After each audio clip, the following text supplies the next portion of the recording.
Hello welcome नमस्कार स्वागत है। मैं हूं अभिषेक और आप देख रहे हैं अभिषेक एकेडमी का यह ऑनलाइन यूट्यूब चैनल। दोस्तों आज के वीडियो के माध्यम से पुनः आपकी सेवा में मैं हाजिर हूं और आज की वीडियो काफ़ी महत्वपूर्ण होने वाली है क्योंकि यूपी टेट को ध्यान में रखते हुए जो बाल विकास अर्थात सीडीपी की क्लास काफ़ी महत्वपूर्ण होगी। आज की वीडियो में पूरे 50 प्रश्नों को कवर करेंगे। पूरे 50 प्रश्न को आप लोग देखेंगे, बहुत कम समय में प्रश्नों को कवर कर लेंगे क्योंकि आज की वीडियो में बहुत कम एनालिसिस होगा। केवल टू केवल प्रैक्टिस सेट के आधार पर ये वीडियो को लाया हूँ।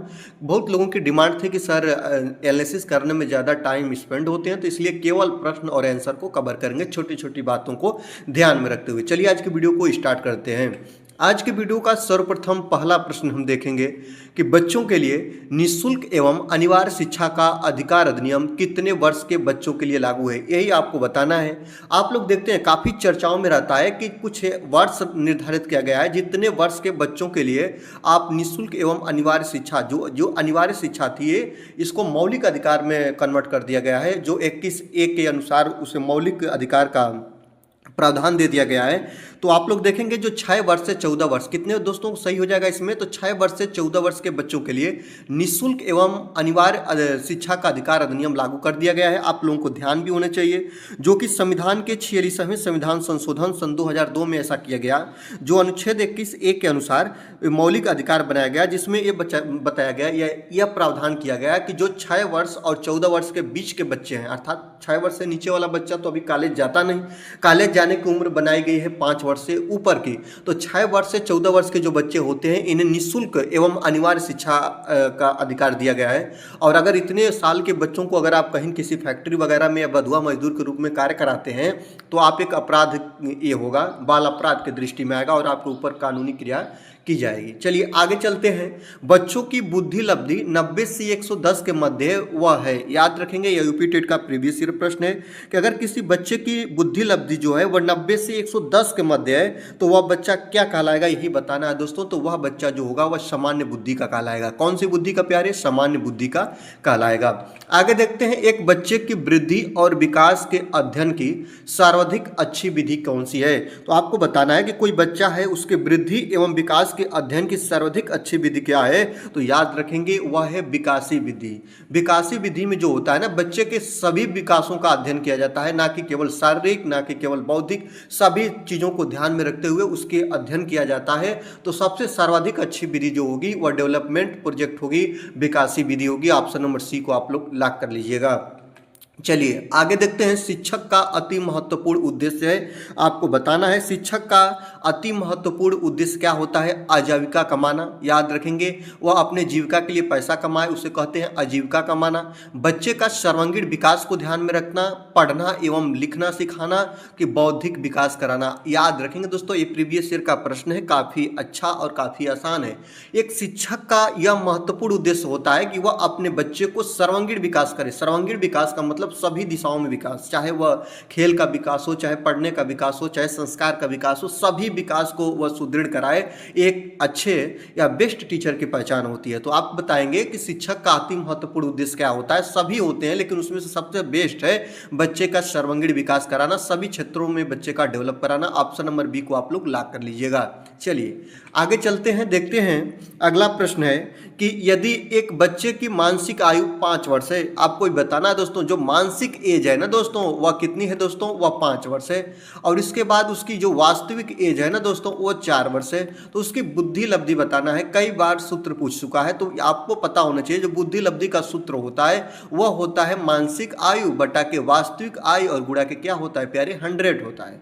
तो मानसिक आयु कितना हो गया, 5 हो गया। यहाँ पे देखिएगा ये वास्तविक आयु 4 है, तो 5 बटा के 4 और गुणा के क्या हो जाएगा, 100 हो जाएगा। 4 से 100 को काटिएगा, 25 बार में कटेगा और 25 उसका आप लोग जब गुणा करिएगा तो आपको मिल जाएगा 125। तो इसकी बुद्धि लब्धि कितने होगी, 125 होगी। चलिए आगे चलते हैं, आगे बात करते हैं कि मनोविज्ञान शिक्षा का आधारभूत विज्ञान है, यह किसने कहा था। आपको बता दूं मनोविज्ञान शिक्षा का आधारभूत विज्ञान है, यह कहने वाले जो हैं दोस्तों वह स्किनर साहब हैं। कौन है दोस्तों, याद रखेंगे स्किनर साहब हैं। ऑप्शन नंबर बी को लॉक करिएगा।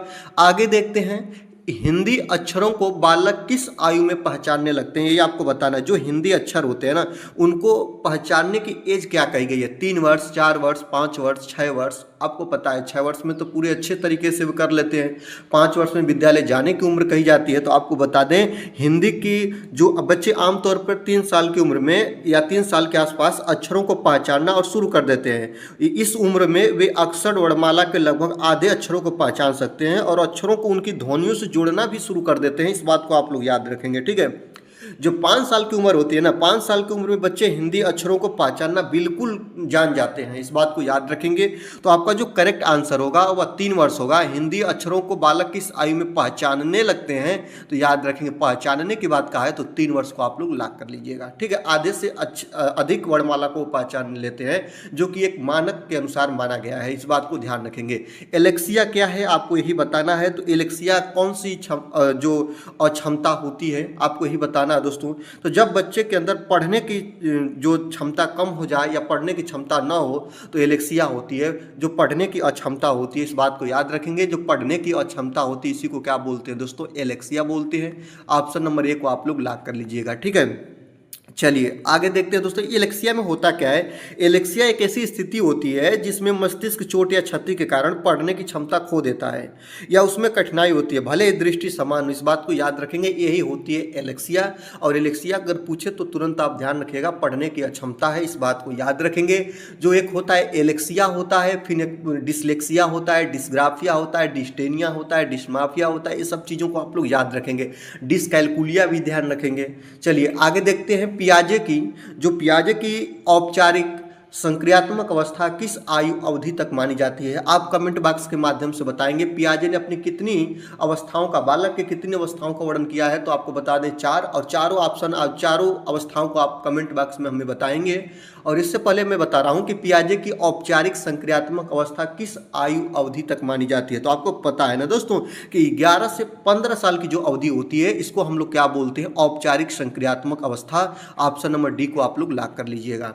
आगे देखते हैं, गर्भ में बालक को विकसित होने में कितने दिन लग जाते हैं। आप लोग देखते हैं कि जो गर्भ में बालक को विकसित होने में कितने दिन लगते हैं। तो मैं एक आपको, ये तो सब जानते हैं कि 9 माह में बच्चे का जन्म हो जाता है, माँ के पेट में बच्चा रहता है, तो सिंपली सब जानते हैं। लेकिन जो दिन में बात करें दोस्तों तो याद रखेंगे, इसको कहीं कहीं पे 40 सप्ताह, कहीं कहीं पे 37 सप्ताह, कहीं कहीं पे 42 सप्ताह भी दिया है। लेकिन आप लोग इस चीज़ को याद रखना कि गर्भ में बालक को विकसित होने में 280 दिन या 9 माह लगते हैं। ऑप्शन नंबर बी को आप लोग लॉक कर लीजिएगा। कहीं सप्ताह में पूछा नहीं है, माह में भी कहीं पूछ लिया है, कहीं आपका दिन में भी पूछ लिया है। तो 280 को आप लोग लॉक करिएगा और इस बातों को आप लोग ध्यान रखिएगा। चलिए आगे चलते हैं, किस मनोवैज्ञानिक ने अपने 3 वर्षीय पुत्र का अध्ययन किया था। ये प्रीवियस ईयर का प्रश्न है और कई बार पूछा है, कई बार चर्चाओं में भी रहता है। एक ऐसे मनोवैज्ञानिक हैं जिन्होंने अपने 3 वर्षीय बच्चे पर ही अध्ययन शुरू कर दिया था और उनका नाम क्या है दोस्तों, पेस्टोलॉजी है। ये बात याद रखेंगे। उन्होंने अपने बच्चे के शारीरिक, मानसिक और भावनात्मक विकास का व्यवस्थित अवलोकन किया था और एक बाल अध्ययन नामक एक पुस्तक प्रकाशित की थी जिसमें उसके सभी क्रियाओं का वर्णन किए थे। तो 3 वर्षीय बच्चों पर, अपने ही पुत्र पर अध्ययन करने वाले वह महान मनोवैज्ञानिक पेस्टोलॉजी हैं। ऑप्शन नंबर 1 को आप लोग लॉक कर लीजिएगा। चलिए आगे चलते हैं, बालक का विकास होता है। बालक का विकास सिर से पैर के तरफ, पैर से सिर के तरफ, दोनों ओर से, इनमें से कोई नहीं। आपको पता भी है कि जो बच्चे होते हैं ना, उनका जो विकास होता है वह सिर से पैर की ओर होता है। किस क्रम में होता है प्यारे, तो सिर से पैर की तरफ होता है। ऑप्शन नंबर 1 को आप लोग लॉक कर लीजिएगा, यही आपका बिल्कुल सही है। जो आप लोग देखते हैं कि बालक का सामान्यतः विकास जो होता है ना, वह सिर से पैर की ओर ही देखा गया है। इसका मतलब यह है कि बच्चा सबसे पहले अपने सिर के नियंत्रण पर महारत हासिल करता है, उसके बाद वह ऊपरी धड़ और उसके बाद अंत में अपने पैरों के उपयोग करके चलने दौड़ने जैसी गतिविधियों को, मोशन को करता है। तो इस तरह आप लोग कह सकते हैं कि बालक का जो विकास होता है ना, वह सिर पर सबसे पहले होता है। सबसे पहले मस्तिष्क विकास होता है, उसके बाद उसके सभी चीज़ों पर वह ध्यान रख लेता है। बाहरी ज्ञान की बात बोल रहा हूँ दोस्तों, ठीक है। चलिए आगे देखते हैं, विकास के संबंध में गलत कथन कौन है, यही आपको बताना है। तो विकास के संबंध में गलत कथन, विशिष्ट से समान की ओर विकास होता है कि सामान्य से विशिष्ट की तरफ होता है। तो उल्टा बोल दिया ना, सामान्य से विशिष्ट की तरफ होगा। सार्वभौमिक प्रक्रिया है विकास की, बिल्कुल सही है। दिशा सिर से पैर की ओर, बिल्कुल सही है। वर्तुलाकार होता है, बिल्कुल ये भी बात सही है। लेकिन बात कौन, कथन गलत है, तो यही गलत है। ये होना चाहिए सामान्य से विशिष्ट की तरफ, लेकिन है विशिष्ट से समान की तरफ। ऑप्शन नंबर 1 को लॉक कर लेंगे। आगे बढ़ते हैं, उससे पहले आपसे रिक्वेस्ट करेंगे दोस्तों, अगर वीडियो अच्छी लग रही है तो वीडियो को आप जरूर से जरूर लाइक करिएगा। अभी तक आपने चैनल पर सब्सक्राइब नहीं किया है चैनल को, तो चैनल को सब्सक्राइब करके बेल आइकन को प्रेस भी कर लेंगे। ठीक है, चलिए आगे चलते हैं प्यारे। अगला है गर्भधान काल की अवस्था नहीं है। कौन है जो कि आपकी गर्भधान काल की अवस्था नहीं है? इसमें सर्वप्रथम हम सब चीज़ों को देखें। बुढ़ा अवस्था, ये भी गर्भकाल की अवस्था कहलाती है। बीजकरण काल, जो ये बीजकरण होता है, ये भी गर्भ के अंदर की ही अवस्था होती है। डिम्ब जो होती है गर्भ की ही अवस्था होती है। लेकिन याद रखना, जब बच्चे का जन्म हो जाता है तो इसको हम शैशवावस्था बोलते हैं। यह गर्भधान काल की अवस्था नहीं कहलाएगी। प्रीवियस ईयर का प्रश्न है प्यारे, इसको ध्यान से देख लीजिएगा। चलिए आगे देखते हैं। मानव जीवन की मनोभौतिक एकता कहलाती है। जो मानव जीवन की मनोभौतिक एकता होती है वह क्या कहलाती है? मन तथा शरीर का विकास कहलाएगी, कि आपका शरीर तथा हड्डियों का विकास, शरीर तथा हृदय का विकास, आत्मा तथा मांसपेशियों का विकास, कौन सा विकास डेवलप कहलाएगी? तो मानव जीवन की मनोभौतिक एकता। मनोभौतिक एकता जो होती है ना, याद रखेंगे, मनो का मतलब मन से हुआ और भौतिक का मतलब उसके जीवन के शारीरिक विकास से हुआ। तो याद रखेंगे मनोभौतिक एकता जो कहलाती है मन तथा शरीर के विकास से। ऑप्शन नंबर ए प्यारे आपका सही हो जाएगा। चलिए आगे चलते हैं। गर्भ में सर्वप्रथम निर्माण होता है। जो बच्चा होता है माँ के पेट में होता है। बाल विकास में डिफिकल्ट कुछ वर्ड होते हैं जिनको ध्यान भी रखना होता है। तो गर्भ में सर्वप्रथम निर्माण पैर का होता, सिर का होता, धड़ का होता, सभी का होता। तो आपको पता होना चाहिए सर्वप्रथम जो मानव भ्रूण में केंद्रीय तंत्रिका तंत्र का निर्माण होता है, जिसमें मस्तिष्क की रीढ़ की हड्डियां होती हैं, और हृदय सबसे पहले विकसित होने वाले अंगों में से है। ये बात को याद रखेंगे। और सिर जिसमें मस्तिष्क होता है, शरीर के अन्य भागों जैसे पैर या धड़ से पहले बनता है। इस बात को याद रखेंगे। तो इसका सबसे पहला जो ऑप्शन होगा, गर्भ में सर्वप्रथम निर्माण होता है सिर का, याद रखेंगे। और कौन से अंग का विकास सबसे पहले होता है, अगर ये चीज़ पूछे तो आप लोग तुरंत चले जाइएगा किसके साथ प्यारे? तो हृदय के साथ। इस बात को याद रखेंगे। हृदय और सिर दोनों विकसित होने, गर्भ में विकसित होने के रूपों में दो चीजें यहां से पूछता है। सबसे पहले विकास किसका होता है? तो हृदय का होता है। और किसका निर्माण होता है? तो सिर का होता है। चलिए आगे चलते हैं, देखते हैं। जन्म के समय शिशु में कितनी हड्डियां होती है? काफी चर्चाओं में रहता है। तो याद रखेंगे, जो जन्म के समय शिशु में कितनी हड्डियां होती है, तो इस बात को आप लोगों को याद रखना होगा, बताना होगा। ठीक है, तो जन्म के समय शिशु में कितनी हड्डियां होती हैं, तो ये तो मैं इस चीज़ को ना ध्यान में रखूं और आपको बताऊं। बहुत से ऐसे लोग होंगे जो कुछ कुछ चीज़ों को ध्यान रखेंगे, कुछ कुछ चीज़ों को बताएंगे। बहुत लोग होंगे 206 के साथ जाएंगे, बहुत से लोग ऐसे होंगे 270 के साथ जाएंगे। तो मैं आपको बता दूं, आमतौर पे जो शिशु होते हैं ना, कहीं कहीं पे इसका ये भी संख्या निर्धारित किया गया है 300, कहीं कहीं पे इसका संख्या निर्धारित किया है 270। एक बार आपका टीचर के ही एग्जाम में आपका प्रश्न बन चुका है कि आम यही प्रश्न बना है कि जन्म के समय शिशु में हड्डियां होती हैं, तो उस समय जो ऑप्शन सही माना गया था वो 270 माना गया था। और अगर 270 नहीं दिया है, ऑप्शन में 300 भी दिया है, तो आप 300 को भी कभी कभी किससे देखी गई है कि उसमें आपको सही मानना पड़ता है। लेकिन इस प्रश्न के अकॉर्डिंग मैं बता रहा हूं कि जन्म के समय शिशु में कितनी हड्डियां होती है? 270 होती है। ऑप्शन नंबर सी को आप लोग लॉक कर लीजिएगा। ठीक है, लेकिन ये जब मनुष्य धीरे धीरे वयस्क उम्र बढ़ती जाती है तो यह हड्डियों की संख्या घटती है, और घट के कितनी हो जाती है दोस्तों? 206 हो जाती है। अब हड्डियां जाती कहाँ है? तो आपस में जुड़ जाती है। इस बात को याद रखना। ठीक है, आगे देखते हैं। अगला प्रश्न है दोस्तों कि एक अच्छा अध्यापक विद्यार्थियों के मध्य बढ़ावा देता है। किस चीज़ की बढ़ावा देगा? एक बेस्ट गुड टीचर का क्या होगा? जो विद्यार्थियों के अंदर किस चीज़ का बढ़ावा देगा? प्रतियोगिता की भावना का, सहयोग की भावना का, प्रतिद्वंदिता की भावना का, कि तटस्थता की भावना का? किस चीज़ की बढ़ावा देगा? एक अच्छा अध्यापक का गुण आपको बताना है। तो जो एक अच्छा अध्यापक होता है वह बच्चों के अंदर प्रतियोगिता, द्वंदिता और तटस्थता का भाव नहीं रखेगा, वह सहयोग करेगा। बच्चा कहाँ पर डिफिकल्ट तरीके से फंस रहा है उसकी मदद करेगा। तो एक अच्छा अध्यापक का गुण होता है कि वह सहयोग की भावना करे बच्चों के मध्य में। ठीक है, ऑप्शन नंबर बी को प्यारे लॉक कर लीजिएगा। आगे देखते हैं। बालक के जन्म के समय शिशु के मस्तिष्क का भार कितना होता है? यही आपको बताना है प्यारे। तो याद रखेंगे, जो बालक होता है ना, जो शिशु होता है ना, जब उसका जन्म होता है तो उस समय उसके मस्तिष्क का भार होता है 300 ग्राम। कितना होता है प्यारे? याद रखेंगे, ऑप्शन नंबर ये आपका सही हो जाएगा, 300 ग्राम आपका राइट हो जाएगा। आगे देखते हैं। कल्पना जगत में विचरण बालक कब करने लगता है? कल्पना जगत का मतलब होता है तरह तरह चीज़ें की थिंकिंग करना, तरह तरह चीज़ों के बारे में कल्पना करना। वह चीज़ मुझे मिल जाता, वह चीज़ मैं कर लेता, ये चीज़ मैं बन जाता, ये सब कल्पना की बातें होती है। तो कल्पना जगत में विचरण बालक कब करता है? तो याद रखेंगे, जो कल्पना जगत में बालक विचरण करता है ना, वह शैशवावस्था और किशोरावस्था होता है। इसके मध्य में जो होता है ना, शैशवावस्था और किशोरावस्था में जो बच्चा होता है ना, यह कल्पना जगत में विचरण करता है। ऑप्शन नंबर डी को आप लोग लॉक कर लीजिएगा। बहुत इतना ध्यान रखिएगा, जैसे कि शैशवावस्था होता है यहाँ से तो स्टार्ट होता है, तो बहुत से ऐसे लोग होंगे कि जो शैशवावस्था को ही मानेंगे। तो क्यों किशोरावस्था में बच्चा नहीं सोचता है, बिल्कुल सोचता है। उसमें किशोरावस्था को संघर्ष, तूफान और तनाव की अवस्था कहते हैं। तनाव कब आता है, टेंशन कब आता है, जब बच्चा थिंकिंग करता है। शैशवावस्था कब होता है, शैशवावस्था जो होता है जो बच्चे का स्टार्टिंग अवस्था है, इसमें भी बच्चा कल्पना करता है। बच्चा को तरह तरह चीज़ें खेलने के और करने की चीज़ें अच्छा लगती है। बच्चे नाटक देखने अच्छे करते हैं। तो जो नाटक होता है ना, बच्चे के सामने आप खुद नाटक करिए, बच्चा हंसेगा, कल्पना करिएगा। ऑप्शन नंबर डी आपका लॉक हो जाएगा। आगे देखते हैं, अगला है दोस्तों, बालक मुख्य रंगों की पहचान कर लेता है कब। याद रखेंगे, मुख्य रंग जैसे कि मान लीजिए लाल हो गया, पीला हो गया, ऐसे काला हो गया, कुछ ऐसे रंग होते हैं ना जो कि डिफिकल्ट नहीं होते हैं, जो बच्चा ध्यान रखता है। तो बालक मुख्य रंगों की पहचान कब कर लेता है, मैं आपको बता रहा हूँ। जैसे लाल, नीला, पीला, ये जैसे मुख्य रंग होते हैं दोस्तों, ये 3 वर्ष की अवस्था होती है। कैसे होती है, बहुत से लोगों के लिए यह डिफिकल्ट बात होगी, मैं आपको बता रहा हूँ। बालक को जब आप कपड़ा पहनाइएगा ना 3 वर्ष के बच्चे को, वह बोलेगा नहीं ये मम्मी, ये मम्मा, ये नहीं मम्मा, वो वाला कपड़ा पहनाइए जो रेड वाला है, जो ब्लैक वाला है, जो नीला वाला है। तो कुछ ऐसे कलर होते हैं, मुख्य रंगों की पहचान बालक कर लेता है। और मुख्य रंग में कौन कौन आते हैं, तो लाल, नीला और पीला आता है। तो लाल पहनाइएगा, नहीं तो पीला पहनाइए, नीला पहनाइए। बच्चा कहता है ये नहीं कपड़ा, वो वाला कपड़ा पहनेंगे। मतलब उसके रंगों की पहचान, मुख्य रंगों की पहचान वो बच्चा कर ले रहा है। ऑप्शन नंबर 3 आपका सी आपका बिल्कुल सही हो जाएगा। आगे देखते हैं, छोटे छोटे वाक्यों को बोलना तथा 3 पहियों की साइकिल चलाना, यह कार्य किस अवस्था का प्रतीक है, आपको यही बताना है। तो छोटे छोटे वाक्य को बोलना, बात तो समझ में आ रहा है। 3 पहिए की साइकिल, मतलब 3 पहिया की साइकिल प्यारे क्या है, जैसे कि वो बच्चा अभी सही से चल नहीं पा रहा है, तो इसलिए वो उसको 3 पहिया की साइकिल दी जाती है। तो 3 पहिए की साइकिल बच्चे को किस अवस्था में देते हैं प्यारे, तो शैशवावस्था में देते हैं। ऑप्शन नंबर ए आपका बिल्कुल सही हो जाएगा। इस बात को याद रखेंगे, यही जो 3 पहिए की साइकिल और छोटे छोटे वाक्यों को बोलना है, इस शैशवावस्था का हिंट है या प्रतीक है। ठीक है, आगे देखते हैं, निम्न में से किस घटना की ओर बालक सर्वप्रथम आकर्षित होना प्रारंभ करता है, यही आपको बताना है।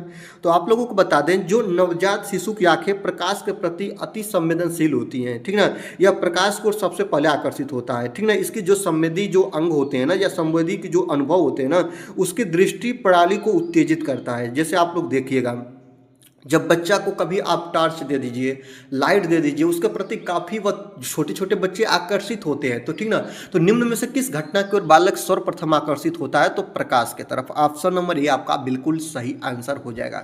सेकंड नंबर बात पूछे कि सबसे पहले किसको पहचानना स्टार्ट कर देता है, तो याद रखेंगे, अगर पहचान की बात करें तो माँ को पहचानना स्टार्ट कर देता है। इस बात को याद रखिएगा, ठीक है।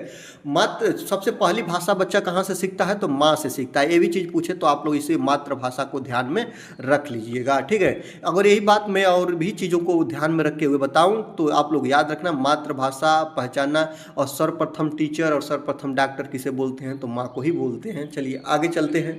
बालक की जिज्ञासा को किया जाना चाहिए, क्या किया जाना चाहिए, आपको यही बता दूं दोस्तों। तो बालक की जिज्ञासा को दमन किया जाना चाहिए, कि शांत किया जाना चाहिए, कि उत्तेजित किया जाना चाहिए, कि बालक की जो जिज्ञासा है उसको सक्रिय किया जाना चाहिए। इस प्रश्न 24 नंबर प्रश्न आपका प्रीवियस ईयर का प्रश्न है। आप लोग 24 नंबर प्रश्न को हमको कमेंट बॉक्स के माध्यम से इसका आंसर बताएंगे। ये प्रश्न आपके लिए मैं छोड़ रहा हूं, ठीक है। आप हमको बताइएगा, मैं थोड़ा आपको हिंट दे रहा हूं कि जब कोई बालक कोई जिज्ञासा या प्रश्न पूछता है तो उसको एक शिक्षक या अभिभावक मुख्य कर्तव्य होता है कि उस प्रश्न का उसको उत्तर दे, और उत्तर देकर उसको क्या करे, दमन करे, कि उसके मन के आत्मा बातों को शांत करे, कि उत्तेजित करे, कि सक्रिय करे। आप हमको इसका आंसर बताएंगे कमेंट बॉक्स के माध्यम से। आपके आंसर का हमें इंतजार रहेगा। चलिए आगे देखते हैं, बात करेंगे 25 नंबर प्रश्न की, कि निम्न में से कौन सा कथन सत्य है, लड़के अधिक बुद्धिमान होते हैं। ऐसा कुछ नहीं है, रूढ़िवादिता का शिकार ये प्रश्न है, ठीक ना। तो इस ऑप्शन है तो इसको गलत करिए। लड़की और लड़कियां सामान्य दोनों बुद्धिमान होते हैं, ऐसा बात कहे तो सही होगा। लड़कियां अधिक बुद्धिमान होती हैं, बिल्कुल गलत बात है। लड़के भी बुद्धिमान होते हैं, लड़कियां भी बुद्धिमान होती हैं। जो पढ़ेगा वो बुद्धिमान होगा, ठीक ना। सीखने का इस बातों से लड़के लड़कियां होने से मतलब नहीं रखता है। बुद्धि का लिंग से संबंध नहीं है, बात तो सही है। सामान्यतः लड़के लड़कियों से अधिक बुद्धिमान होते हैं, ये भी गलत हो गया। ऑप्शन नंबर सी ही आपका बिल्कुल सही आंसर हो जाएगा। आगे देखते हैं, अगला है 26 नंबर की बात कि किशोर अवस्था में सामाजिक विकास पर जिसका प्रभाव नहीं पड़ता है वह निम्न में से कौन सा है। याद रखेंगे किशोर अवस्था में सामाजिक विकास पर कौन किसका जो होगा ना वह प्रभाव नहीं पड़ेगा। रुचियां का, याद रखेंगे रुचियां का तो पड़ता है, रुचि होगा तभी बच्चा सामाजिकता को सीखेगा। आवश्यकताएं बिल्कुल होती है दोस्तों। असुरक्षा अभिवृत्ति, याद रखेंगे असुरक्षा का प्रभाव नहीं पड़ता है। ऑप्शन नंबर सी आपका बिल्कुल सही आंसर हो जाएगा। आगे देखते हैं, अगला प्रश्न है किशोर अवस्था में चरित्र निर्माण से संबंधित अवस्था है, यही आपको बताना है। जो किशोर अवस्था में चरित्र निर्माण से संबंधित अवस्था, किशोर अवस्था जो होती है वह 12 से 18 साल तक मानी जाती है आमतौर पे, और इसमें क्या होता है यही आपको बताना है दोस्तों। तो ठीक है, परंपराओं को धारण करने की अवस्था कहलाती है, आधारहीन आत्मचेतना अवस्था कहलाती है, आधारयुक्त आत्मचेतना अवस्था कहलाती है, स्व केंद्रित अवस्था कहलाती है। याद रखना स्व केंद्रित नहीं है, आधारयुक्त आत्मचेतना नहीं है, आधारहीन आत्मचेतना कहलाती है। ऑप्शन नंबर बी आपका बिल्कुल करेक्ट आंसर हो जाएगा। आगे देखते हैं, शरीर के आकार में वृद्धि होती है, क्योंकि आपको यही बताना है शरीर के आकार में डेवलप होने का क्या कारण है। शारीरिक और गत्यात्मक विकास है, यह होगा आपका कि आपका संवेगात्मक विकास होगा, कि संज्ञानात्मक विकास होगा, कि आपका नैतिक विकास होगा। आपको बता दें कि शरीर के आकार में वृद्धि होने का जो मुख्य कारण है शारीरिक और गत्यात्मक विकास। ऑप्शन नंबर ये आपका बिल्कुल सही आंसर हो जाएगा। कभी कभी आप परीक्षा हॉल में बैठे होंगे और जब आपको प्रश्न पूछेगा तो प्रश्न में ही आंसर छिपा रहेगा। जैसे यहाँ पे देखिए ना, शरीर के आकार में वृद्धि मतलब शरीर का विकास की बात बोला है, तो शारीरिक और गत्यात्मक विकास के अंदर ही आता है शरीर का आकार में वृद्धि एवं विकास। ऑप्शन नंबर ये आपका सही हो जाएगा। आगे देखते हैं, अगला है 29 नंबर प्रश्न की बात करते हैं कि किशोरावस्था एक नया जन्म है, इसमें उच्चतर और श्रेष्ठतर मानव विशेषताओं का जन्म होता है। यह कथन किसका है, तो यह कथन स्टेनले हॉल का है। ऑप्शन नंबर सी आपका बिल्कुल सही आंसर हो जाएगा। बालक का विकास परिणाम है, किस क्रम का है, वंशानुक्रम का है, वातावरण का है, आर्थिक कारकों का है। नहीं दोस्तों, आप लोग देखते ही चिन्ह जाएंगे, जो बालक का विकास का परिणाम होता है वंशानुक्रम व वातावरण की अंतःक्रिया का होता है। ऑप्शन नंबर सी आपका बिल्कुल सही आंसर हो जाएगा। आगे देखते हैं, अगला है दोस्तों कि मानसिक विकास का संबंध नहीं है। जो मानसिक विकास का संबंध नहीं है, किससे नहीं है दोस्तों, शिक्षार्थी का वजन एवं ऊंचाई से, तर्क एवं निर्णय से, स्मृति का विकास है, अवबोध की क्षमता। अवबोध की क्षमता भी मस्तिष्क विकास ही है, बुद्धि ही है। स्मृति का विकास ये भी मस्तिष्क विकास ही है, बुद्धि ही है। तर्क एवं निर्णय ये भी मानसिक विकास है, बुद्धि ही है। लेकिन याद रखना, मानसिक विकास का संबंध बच्चे के वजन एवं ऊंचाई से नहीं होता है। बड़ा व्यक्ति भी पढ़ा देखते हैं ना, जो ISPCS होते हैं अक्सर छोटे ही होते हैं, तो ऐसा थोड़े ना कह सकते हैं कि बड़ा होगा वही ISPCS होगा, छोटा भी होगा वो भी हो जाएगा, बड़ा भी होगा वो भी हो जाएगा, ठीक ना। तो जो आपका मानसिक विकास होता है, जो आपकी बुद्धि होती है, उसका आपके वजन और आपकी हाइट से कोई मेल नहीं खाता है, ठीक ना। आप जितना पढ़िएगा उतना आप बुद्धिमान बनिएगा, ठीक है। तो ऑप्शन नंबर ये आपका बिल्कुल सही आंसर हो जाएगा। आगे देखते हैं, तनाव और क्रोध की अवस्था किसे बोलते हैं। तनाव, क्रोध, अपराध, क्राइम, ये सब चीज़ की अवस्था हम बोलते हैं किशोरावस्था को। ऑप्शन नंबर सी आपका बिल्कुल सही हो जाएगा। आगे देखते हैं, किशोरावस्था की प्रमुख समस्या क्या होती है, आपको यही बताना है दोस्तों।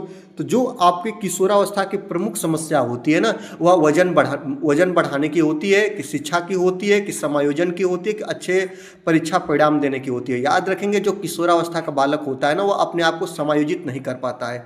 तो जो किशोरावस्था की प्रमुख जो समस्या है, जो प्रॉब्लम है, वह समायोजन की होती है। ऑप्शन नंबर सी आपका बिल्कुल करेक्ट हो जाएगा।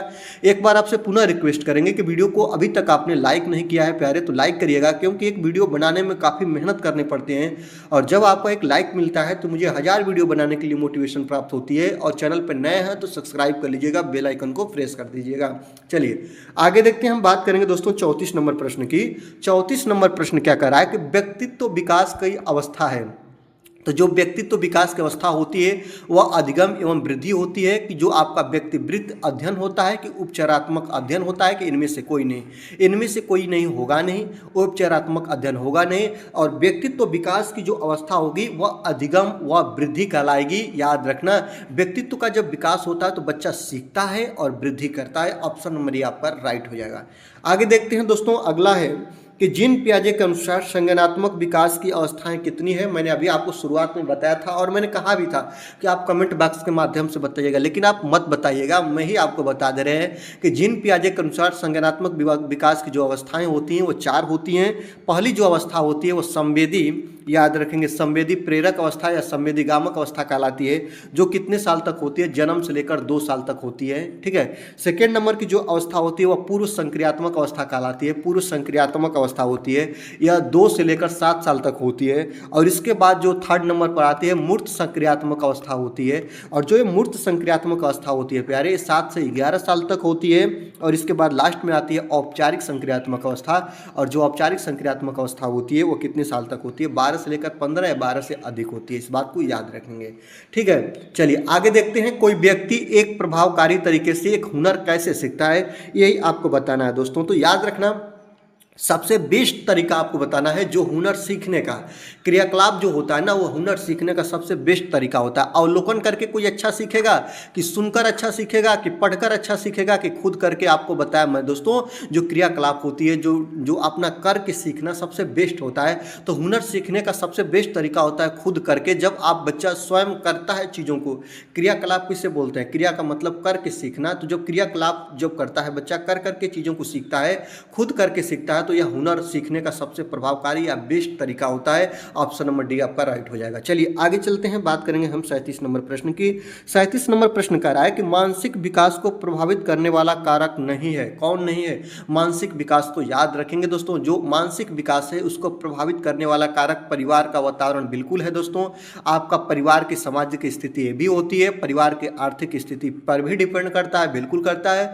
लेकिन मानसिक विकास को प्रभावित करने वाला कारक जो इस प्रश्न के अकॉर्डिंग या सीडीपी के अकॉर्डिंग क्या नहीं माना गया है, तो याद रखेंगे धार्मिक वातावरण को मानसिक विकास को प्रभावित करने वाला कारक हम नहीं मानते हैं। कोई धर्म से कोई भी बालक कोई भी चीज़ों को सीख सकता है। किसी विशेष धर्म को मानने वाला व्यक्ति ही केवल किसी कार्य को नहीं कर सकता है, हर धर्म को सीख सकता है। वैसे आप लोग जानते भी हैं, समाज जो संविधान है वो सभी धर्मों का सम्मान पालन कराता है। ठीक है, तो धार्मिक वातावरण मानसिक विकास को प्रभावित नहीं कर सकता। ऑप्शन नंबर बी आपका राइट हो जाएगा। आगे देखते हैं, हम बात करेंगे 38 नंबर प्रश्न की। 38 नंबर प्रश्न क्या कह रहा है प्यारे, नैतिक तर्क का अवस्था सिद्धांत किसने स्पष्ट किया, यही आपको बताना है। तो जो नैतिक तर्क का अवस्था सिद्धांत है, इसको देने वाले जो महान आपके मनोवैज्ञानिक हैं, कोहल वर्ग है कि एरिक्सन है कि फ्राइड है कि पावलोव है, याद रखेंगे कोहल वर्ग जो नैतिक तर्क का सिद्धांत दिए हैं। ऑप्शन नंबर ए आपका बिल्कुल सही आंसर हो जाएगा। इस बात को आप लोग याद रखेंगे। चलिए आपसे मैं पूछूं कि कोहल वर्ग कहाँ से बिलोंग करते हैं, एक दो बार ये चीज़ें भी बना है, तो आप बताइएगा ये अमेरिका से बिलोंग करते हैं। इस बात को याद रखेंगे। इन्होंने नैतिक विकास की एक व्यवस्थित अध्ययन किया था, जिसमें बच्चों के नैतिक चिंतन के 3 स्तर और 6 अवस्थाएं शामिल किए थे।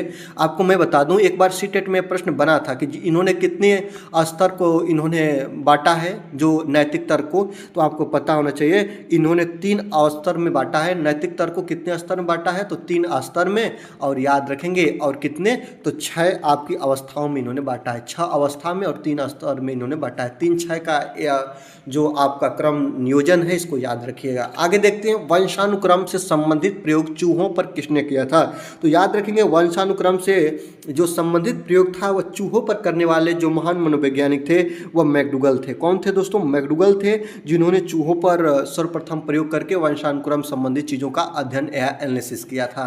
ऑप्शन नंबर क्वेश्चन नंबर 40 देखते हैं।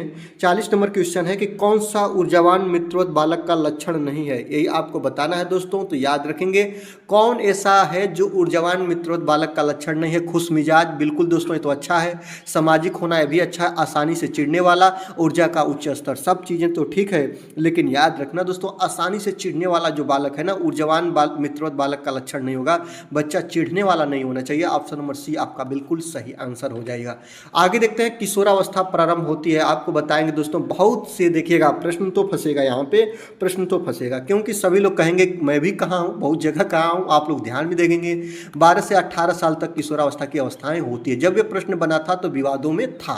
ठीक है, WHO कहता है, याद रखेंगे WHO वर्ल्ड हेल्थ ऑर्गेनाइजेशन जो संस्था है, ये कहती है कि जो किशोरावस्था होती है वह 10 से लेकर 19 तक मानी जाती है। कितने दोस्तों? 10 से लेकर 19 वर्ष तक मानी जाती है। लेकिन आप लोग देखे होंगे, तमाम बाल विकास की आप पुस्तकें पढ़े होंगे, सीडीपी की क्लासेज पढ़े होंगे। वहाँ पे आपको बताया गया होगा कि जो किशोरावस्था प्रारंभ होती है वह 12 से प्रारंभ हो जाती है, खत्म होती है 18 साल पे। लेकिन जब ये प्रश्न बना था सब लोग 12 वर्ष के साथ गए थे, लेकिन कुछ लोग जो 12 वर्ष के साथ न जाके कुछ तेज तर्रार लोग थे जो 10 साल के साथ भी चले गए थे, और उनका आयोग ने सर्वप्रथम तो 12 वर्ष माना था। लेकिन बाद में जब ये लोग जो कोर्ट गए, कोर्ट पर इन्होंने तमाम अपने साक्ष्य रखे, WHO को साक्ष्य माना, तो कोर्ट ने माना कि नहीं, सबको इस पर अपना एक ज्वाइंट नंबर मिलना चाहिए। अगर ये ऑप्शन नहीं होता तब हम देखते हैं, लेकिन याद रखना किशोरावस्था प्रारंभ 10 वर्ष से भी WHO मानता है, लेकिन आमतौर पर 12 वर्ष भी कहा जाता है। इस तरह चीज़ों को ध्यान रखेंगे, ऐसा प्रश्न जब फंसे तब आप चीज़ों को ध्यान रखिएगा कि इसमें आपका कॉमन नंबर मिलने वाला है। चलिए आगे देखते हैं। वर्णमाला की पहचान कितने वर्ष की अवस्था में बालक स्टार्ट कर देता है, ये आपको बताना है। तो वर्णमाला की जो पहचान होता है, याद रखेंगे वर्णों के जो वर्णमाला की जो पहचान अगर देखिए मैं ही आपको इसी वीडियो में बताया हूँ कि जो छोटे छोटे वर्णों को बच्चा कब पहचानना स्टार्ट कर देता है, तो मैंने बताया था 3 वर्ष में। लेकिन याद रखना वर्णमाला की जो पहचान करना, बिल्कुल तरीकों से पहचान करना, अगर बात करें दोस्तों, शब्दों का थोड़ा थोड़ा ज्ञान तो 3 वर्ष में हो जाता है, लेकिन याद रखना वर्णमाला की पहचान की बात करें, मैं बता दोस्तों एक KBS में प्रश्न बना है, तो याद रखेंगे वर्णमाला की पहचान बालक 4 वर्ष में करना स्टार्ट कर देता है। ऑप्शन नंबर सी आपका बिल्कुल सही आंसर हो जाएगा। आगे देखते हैं। विद्यार्थियों में सामाजिक विकास की विकसित करने हेतु एक अध्यापक को चाहिए कि वह जाने, किस चीज़ को जाने, विद्यार्थियों के व्यक्तिगत रुचि को जाने, कि विद्यार्थियों के शारीरिक विकास को जाने, विद्यार्थियों के सभी पक्षों को जाने, कि विद्यार्थियों के कार्य निष्पादन को जाने।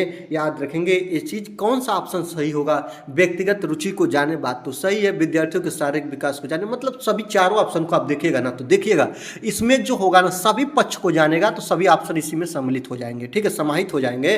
तो विद्यार्थियों में सामाजिक विकास को विकसित करने हेतु एक अध्यापक को चाहिए कि वह विद्यार्थियों के सभी पक्षों का ज्ञान हो उसको, या सभी पक्षों को वह जानता हो या जानने की कोशिश करता हो, या जानने के क्रम में वो आगे बढ़ता रहता हो। ऑप्शन नंबर सी आपका बिल्कुल सही आंसर हो जाएगा। विद्यार्थियों की प्रशंसा की जानी चाहिए। जो विद्यार्थियों की प्रशंसा है वह कहाँ पे की जानी चाहिए, तो याद रखेंगे लोगों के बीच की जानी चाहिए, सार्वजनिक की जानी चाहिए। याद रखेंगे कक्षा के साथियों के बीच प्रशंसा करने से उस बच्चे का आत्मविश्वास बढ़ता है, उपलब्धि की भावना को बढ़ावा मिलता है और दूसरों के प्रेरणा का काम करता है। यह एक सकारात्मक व्यवहार की पुष्टि करता है। तो इसलिए आप लोगों को क्या करेंगे, किसके साथ जाएंगे, तो विद्यार्थियों की प्रशंसा कहाँ से कहाँ की जानी चाहिए, तो लोगों के बीच की जानी चाहिए, अलग से एकांत और व्यक्तिगत रूप से नहीं की जानी चाहिए। चलिए आगे देखते हैं। किसने यह दावा किया कि सभी भाषाओं में होने वाले कुछ सार्वभौमिक गुण जन्मजात होते हैं, ये आपको बताना है। तो याद रखेंगे सभी भाषाओं में होने वाले कुछ सार्वभौमिक गुण जन्मजात होते हैं,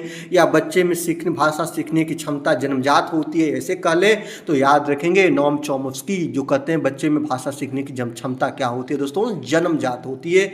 आगे देखते हैं। इस अवस्था को मिथ्य परिपक्व का समय भी कहते हैं। मिथ्य पक्व का मतलब होता है दोस्तों झूठ बोलना, याद रखना। तो बच्चा कौन सी अवस्था में झूठ बोलता है, याद रखेंगे जो मनोवैज्ञानिक हैं जिनका नाम है JS रॉस, याद रखेंगे रॉस के अनुसार बाल्यावस्था को मिथ्य परिपक्वता का काल कहा जाता है। इस बात को याद रखेंगे। इसमें जो बच्चा होता है ना, अपने आप को अच्छा दिखाने के लिए बच्चा झूठ भी बोलता है। तो रॉस किसने कहा है दोस्तों, तो याद रखेंगे रॉस का कथन है कि इस अवस्था को बच्चों को परिपक्व काल कहते हैं या झूठ काल बोलते हैं, मिथ्य परिपक्व काल या झूठ काल बोलते हैं। उस अवस्था का नाम है बाल्यावस्था। ऑप्शन नंबर बी आपका राइट हो जाएगा। चलिए आगे चलते हैं। शैशवावस्था की विशेषता नहीं है, शैशवावस्था की विशेषता नहीं है, कौन सी नहीं है, शारीरिक विकास की तीव्रता है तो है दोस्तों, इसमें शैशवावस्था में होता है दूसरों पर निर्भरता, बिल्कुल दूसरे अपने माता पिता पर बच्चा आश्रित होता है, कपड़ा के लिए, खाना के लिए, सभी चीज़ों के लिए, ठीक ना। मानसिक विकास में तीव्रता ये भी होता है। नैतिकता का होना मतलब नहीं होगा दोस्तों, इसमें बच्चा जो शैशवावस्था का बालक होता है ना, उसके अंदर नैतिकता नहीं होती है, ये बात याद रखना। तो विशेषता नहीं है, तो ऑप्शन नंबर सी वाला नहीं होगा। चलिए आगे देखते हैं। अगला है दोस्तों बाल मनोविज्ञान सिद्धांत प्रारंभ के 4-5 वर्षों के अनुभवों पर आधारित होता है। तो कौन से 4-5 वर्षों के किस अध्ययन पर आधारित होता है, मनोविश्लेषणात्मक, व्यवहारात्मक, क्रांतिक अवस्था समूह, संज्ञानात्मक। तो आपको बता दें बाल मनोविज्ञान का जो मनोविश्लेषणात्मक सिद्धांत प्रारंभ के 4-5 वर्षों के अनुभवों पर आधारित होता है। ऑप्शन नंबर ए आपका राइट हो जाएगा। आगे देखते हैं कि ए बायोग्राफिकल स्केच ऑफ इन्फेंट किसने लिखी है। एक ये पुस्तक है और यह पुस्तक किसके द्वारा लिखी गई है यही आपको बताना है दोस्तों। तो आपको बता दें इसमें इस पुस्तक में बच्चे के विकास का अवलोकन और विश्लेषण किया गया था। और यह पुस्तक कब लिखी गई थी, तो याद रखेंगे यह पुस्तक जो लिखी गई थी वह 1877 में, कब दोस्तों, सन 1877 में लिखी गई थी। और किन के द्वारा लिखी गई थी, तो चार्ल्स डार्विन के द्वारा लिखी गई थी। ऑप्शन नंबर सी आपका बिल्कुल सही हो जाएगा। चलिए आज के वीडियो का लास्ट प्रश्न देखते हैं कि मानकीकृत परीक्षण का अर्थ क्या होता है। तो जो मानकीकृत परीक्षण होता है उसमें आपको क्या देखने को मिलता है, विश्वसनीयता, बिल्कुल सही बात है। उसकी वैधता होती है, भी बात सही है। उसके कुछ मानक होते हैं, भी बात सही है। तो मानकीकृत परीक्षण का अर्थ होता है उपरोक्त सभी। ऑप्शन नंबर डी को आप लोग सही कर लीजिएगा। दोस्तों आज की वीडियो में आपने 50 प्रश्नों को कवर किया। 50 प्रश्न की वीडियो का आपको कैसी लगी? अगर वीडियो अच्छी लगी प्यारे तो वीडियो को लाइक कर दीजिएगा, दोस्तों को शेयर कर दीजिएगा। और अगर अभी तक आपने चैनल को सब्सक्राइब नहीं किया है, चैनल पर अभी तक आप नए हैं तो चैनल को सब्सक्राइब करके बेल आइकन को प्रेस कर लीजिए।